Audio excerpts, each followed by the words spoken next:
Buenos dias from Gracia. This is the Rorschach Spain update from the 9th of January 2025. Quick summary of what's going down in Spain.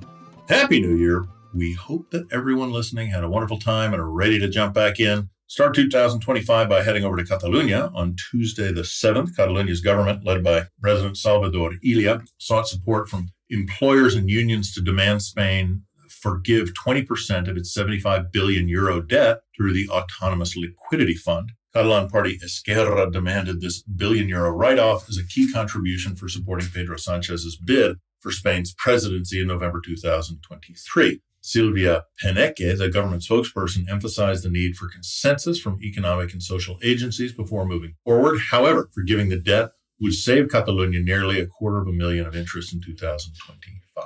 Still on the topic of money, the Balearic Islands to the east of mainland Spain ended 2024 as the country's top region for job creation, achieving over 3% unemployment growth, above the national average of around 2.5% in 2024. On the last day of the year, Social Security membership in the Balearic Islands hit well over 400,000, an increase of over 3% compared to 2023. Unemployment fell significantly, dropping from around 8% in 2023 to a historic low of 5%.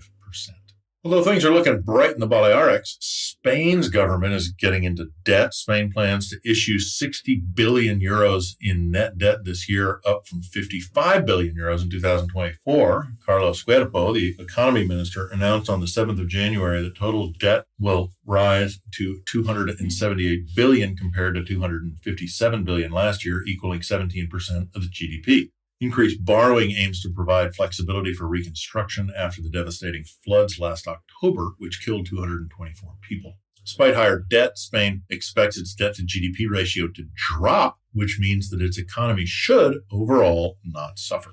Diplomatic news: on Thursday the 2nd, Spain and Morocco failed to open important customs centers in the autonomous cities of Ceuta and Melilla on the northern coast of Africa due to unresolved technical issues. Customs agreement stems from a 2022 deal made by President Pedro Sanchez and aims to regulate trade and curb smuggling. Once the mishaps are sorted, Ceuta will have a customs facility for the first time in its history, while Melilla's disbanded post from 2018 will reopen.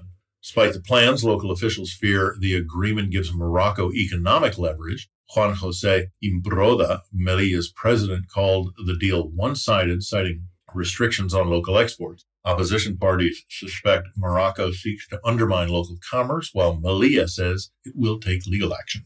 As we start 2025, the local government of Galicia confirmed that over 60 new wind farm projects were stalled on Tuesday the 7th due to controversial court rulings and new legislation. Superior Court of Justice of Galicia has suspended 62 of 67 projects, citing potential irreversible environmental harm. This decision contrasts stances in different regions of Spain that say that the net benefit of wind projects is better for the environment, which is indeed true.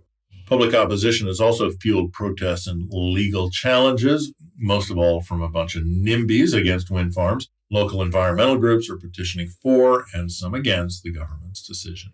Sanchez announced a year-long series of events commemorating 50 years since the death of dictator Francisco Franco in 1975. Speaking at Madrid's Reina Sofia Museum under the slogan Spain in Liberty, Sanchez celebrated Spain's transition to democracy but warned of the growing influence of far-right ideologies across Europe. The event, highlighting Spain's transformation since its first democratic election in 1977, these events have sparked controversy. The conservative PP, or People's Party, and far-right Vox refused to participate, accusing the government of dividing Spanish. Although Franco declaring a coup also divided people. Next up, mental well-being is an important topic all year round, but as we go into the new year, we wanted to highlight the importance of looking after your mental health, especially in stressful situations, in our next story. December last year, news outlet El País reported that leading Spanish politicians, including Yolanda Díaz of Sumar, Juan Manuel Moreno of PP, Idola Mendia of the Socialist Party, practice mindfulness to manage political stress and promote more cooperative attitudes. Amid increasing political tensions and social media-fueled conflicts, these figures incorporate daily meditation and breathing exercises to focus on the present moment, reduce stress, and maintain mental clarity. Moreno, for example, recommended meditation to the Andalus parliamentarians in July 2024 to foster calm in their political duties. According to El País, mindfulness has gained global popularity in recent years in Spain, especially among politicians. A while ago, we spoke about wolves in Spain. Here's an update. Spanish farmers have demanded immediate wolf culling as EU protections weaken. Early December, the Berne Convention, a generalized set of guidelines laid out by the EU, downgraded gray wolves from strictly protected status to protected status, effective from March 2025. Spanish farmers are demanding the government adopt these guidelines. Spain listed wolves as specially protected in 2021. Since then, attacks on livestock have surged, with over 8,000 incidents currently reported. Farmers in Castilla y León, home of 60% of Spain's wolf population, lead calls to delist wolves altogether. The Royal Spanish Hunting Federation urges Spain to align with Europe's relaxed stance, arguing policies prioritizing politics over science and evidence. New Year often means people turn to diets, but what about turning to burgers instead?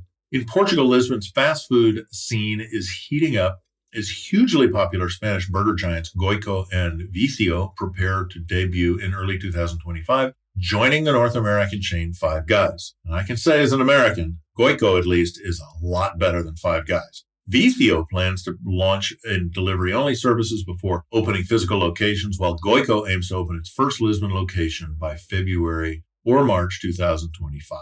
On another note, workers in Spain will enjoy up to 14 public holidays in 2025, 9 of which are national. Some of these include Balearic Islands Day on the 1st of March, Holy Week on the 18th of April, Labor Day on the 1st of May. December 2025 will bring its usual festive holidays, and regions across Spain will have their own days to celebrate Spain's rich culture. If you live in Spain, take a look at your year and make the most of your time off for that daily grind. Check out the national holiday calendar with a link in the show notes, and don't forget Bridge Days. Talking about holidays, this week celebrated Three Kings Day, traditionally commemorating a visit from the three wise men to baby Jesus, the holiday where children receive gifts and the country takes a day off. However, it didn't happen without a hitch. Several weather forecasts this week prompted several towns in Spain to reschedule their traditional Three Kings parades. For instance, Malaga on the southern coast postponed the vibrant and extravagant parade until Sunday the 12th. Let's end with some local history. In Extremadura in the west, the Ermita de San Jorge, a 14th century chapel near Cáceres, which is close to the Portuguese border, is finally being restored after decades of neglect and several years on the Endangered Heritage Red List, compiled by the nonprofit organization Hispania Nostra.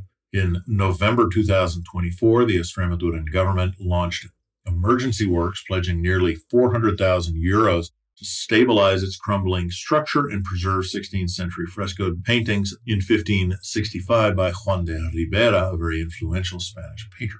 Over the years, the chapel suffered severe water damage, eroding its historical artwork. Experts celebrate the intervention, calling it vital to saving this paradise of peace. And that's it for this week. Thanks for joining us. Thanks for sticking around for this episode of the Rorschach Spain Update, and thank you for your support, shares, and feedback. Any ideas, suggestions, or want to say hi? Drop us a line at info@rorschach.com. Here's to another year of keeping you in the loop with what's going down in Spain. Happy 2025. Hasta la próxima.